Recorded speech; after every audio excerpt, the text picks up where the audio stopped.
अरे आप बगैर इतला की चले आए यही ना। जीती रहो, जीती रहो।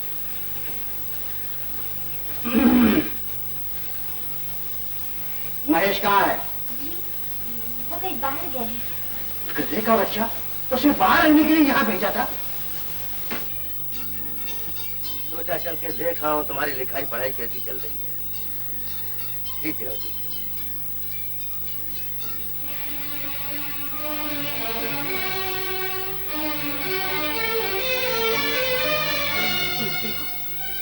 मुझे तो बहू के लक्षण बिल्कुल पसंद है। क्या बात? सफेद पहनने की बजाय रंगा किनारे की साड़ियाँ पहनने लगी है। इसीलिए तो मैंने उसे यहाँ भेजा है, ताकि उसके लिबास में से कफन की सफेदी निकल जाए और जिंदगी का रंग आ जाए। हाय राम, ये आप क्या कह रहे हैं? ये विधवा है। तो इसमें उसका क्या दोष है?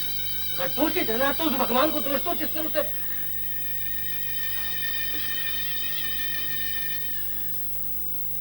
एक आने की हल्दी, 2 पैसे का अदरक, 7 पैसे का हरा मसाला, 4 आने का नारियल, 2 आने की तर। तू? हाँ बाबू। तू फिर रात को चली आई? आज तरकारी जो रात को आई है, एकदम ताजा है। ना ले, पर देख तो। उठा अपना टोकरा, भाग यहाँ से। तू गुस्से होता है ना बाबू, और भी अच्छा लगता है। भगवान कसम। तू भगवान की बात करती है, मालकिन आने वाली है। रुबाब मत दिखा रे, मैं तो पहले ही तेरा लोहा मानती हूँ, फिर क्यों आंखें दिखाता है? कभी तो प्यार से बात किया कर। ओह गॉड! तू मेरा हो जा रे, मैं तेरे पैर दबाया करूंगी। टमाटर कैसे थे? रात के वक्त तरकारी खरीद रहे हो? तरकारी वाली, रात के वक्त तरकारी बेचने क्यों आती हो? तरकारी बेचने नहीं, अपने बाबू से मिलने आई हूँ। बाबू तुम्हारा बाबू यहाँ काम नहीं करता, मैं बोला। झूठ मत बोल। हाथ मत लगा। अच्छा जी, गाजर देख के मूली अच्छी नहीं लगती, पर जी करारा मूली से ही होता है। हाँ, तरकारी वाली, ज्यादा मुंह खोल, चल अपना रास्ता ले। आहा, उल्टा जो कोतवाल को डांटे। मैं तेरा रास्ता काट रही हूँ, तू मेरा रास्ता काट रही है। बात करनी है तो किसी बराबर वाले से कर। हाँ, मैं कल फिर आऊंगी।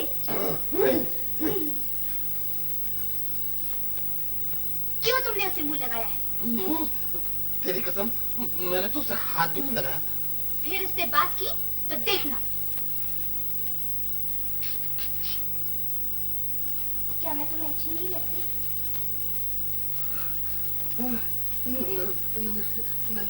नजदीक से तुम और भी अच्छी लगती हो।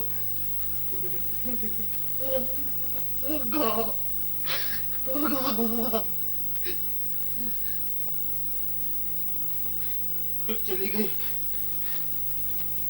फिर उसे शांता का ख्याल आया।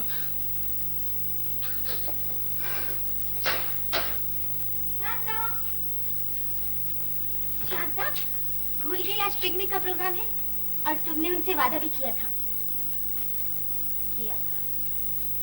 पर मैं नहीं जाऊंगी। क्या कह रही हो? वो हमारा इंतजार कर रहे होंगे। चलो चलो उठो। मैं नहीं जाऊंगी। चलो ना। नहीं ना। तुझे जाना चाहिए, कॉलेज के सब एक्टिविटीज में तुझे हिस्सा लेना चाहिए। नहीं पिताजी। पर क्यों नहीं? वहाँ सब हंसते खेलते हैं और मैं। तो क्या इसलिए तू नहीं जाना चाहती? इसका ये मतलब हुआ अगर भगवान ने तेरे पति को तुझसे छीन लिया है तो दुनिया वाले तेरी हंसी भी तुझसे छीन ले। मैं कुछ नहीं सुनना चाहता, तुझे जाना होगा, सबके साथ मिलकर हंसना होगा। क्या मैंने तुझे इसलिए यहाँ भेजा था कि वहाँ का रोना धोना भी तू यहाँ साथ ले आए? बहू, अगर यशवंत तेरा पति था तो मेरा बेटा भी था। मैं भी हंसना चाहता हूँ, लेकिन उस वक्त जब तू हंसेगी। जाती हूँ पिताजी। चल।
हाँ, शेखर के पास। कौन शेखर? वो जिसने बरसात में अपना कोट दिया था मुझे। और भीग जाने की वजह से खुद बीमार हो गया बेचारा। तुम चुप रहो, वो बीमार हो या मर जाए। मामा जी, क्या पहले इस घर में कोई नहीं मरा? मरने वाले के पीछे इस घर की हालत नहीं देखी आपने? जो आप उसे भी मारने पे तुले हैं।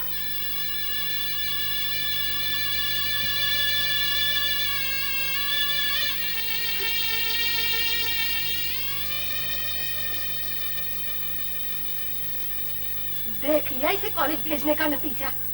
एक पराये मर्द से बुरी जा रही है। मैं क्या करूं? किधर जाऊं?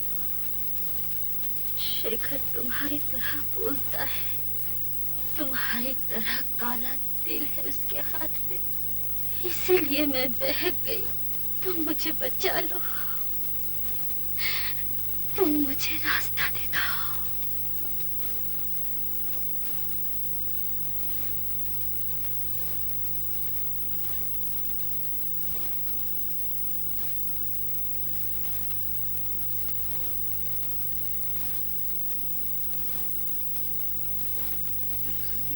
वाह बापू, अब पता चला क्यों बरसते थे बिन बादल।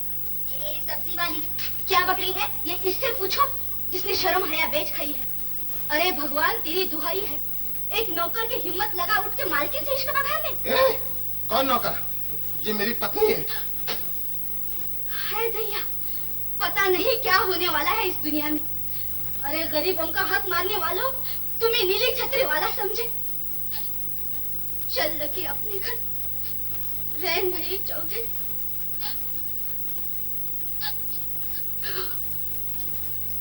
लकी बहन,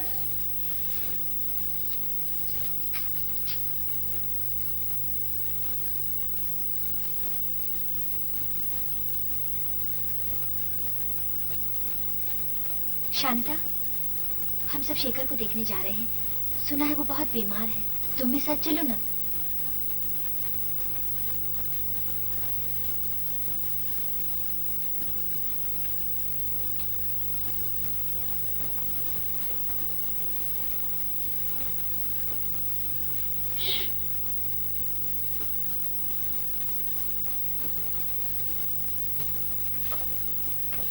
क्या हाल है माँ जी? क्या बताऊं बेटा, सारी रात आंखों में काटी, रात भर तड़पता रहा। बेटा, ये शांता कौन है? माँ जी, एक कॉलेज की लड़की। बेहोशी में रात भर उसी का नाम बड़बड़ाता रहा। माँ जी, दवा का टाइम हो गया। ठहरो, सो रहा है। अच्छा माँ जी, हम लोग चलते हैं। चलो।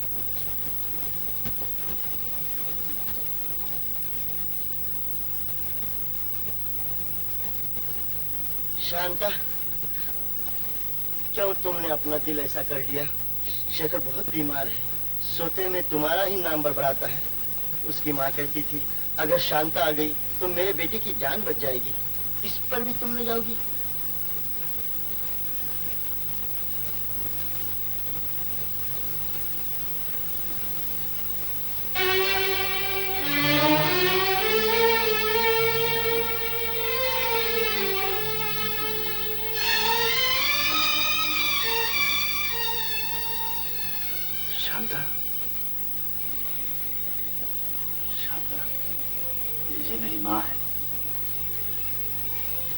जीती रहो। बैठो बेटी, मैं अभी आई।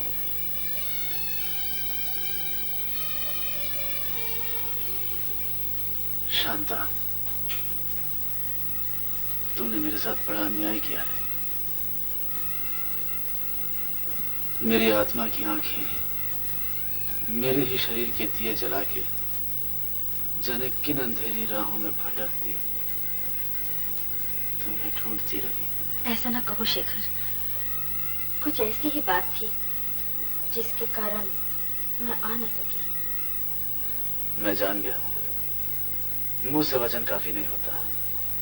अगर उस दिन तुम अपना हाथ दे देती। शेखर,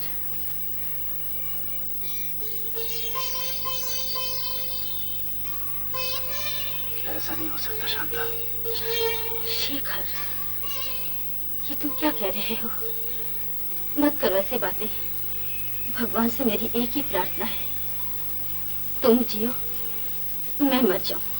शांता, जब तक मैं मरूंगी नहीं, ये ना हो सकेगा। तुम नहीं जानती कि मैं कौन हूँ, क्या हूँ।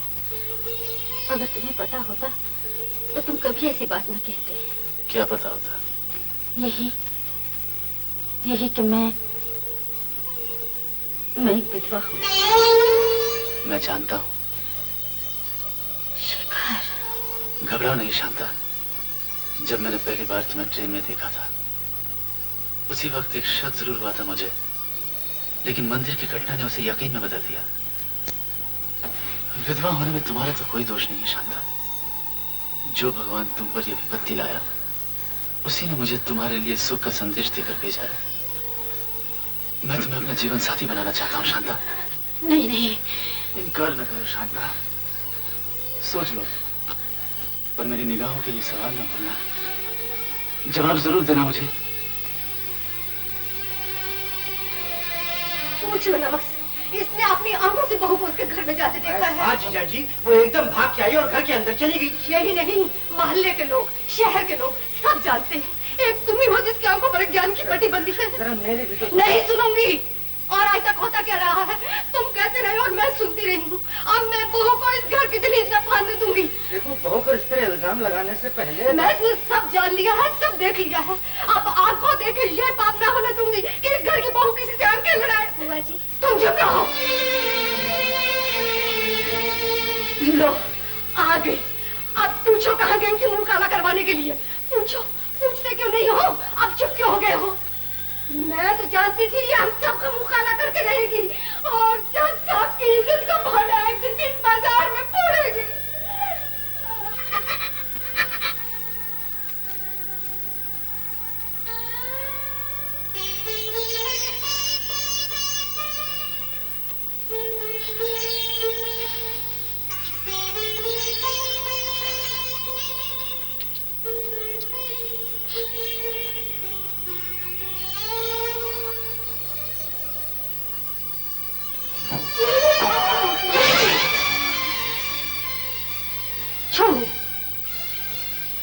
मनहूस कहेगी, जब भी कलमुही का मुंह देखती हूँ कुछ न कुछ हो जाता है। भगवान जाने आज का दिन कैसा कटेगा।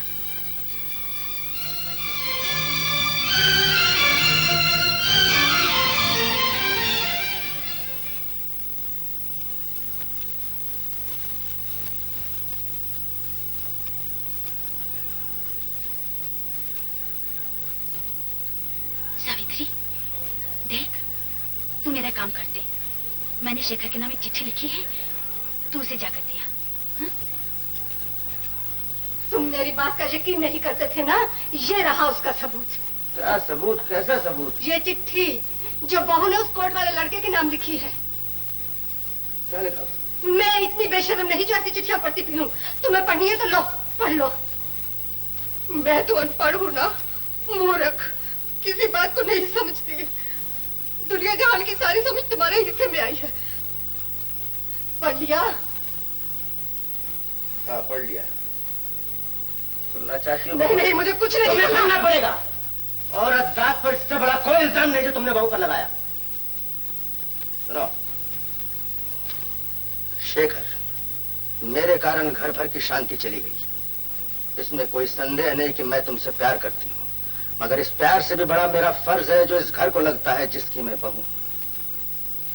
मेरे लिए सास ससुर माँ बाप से भी बढ़कर है, और मैं न चाहूंगी मेरी किसी बात से उनके दिल को दुख पहुंचे।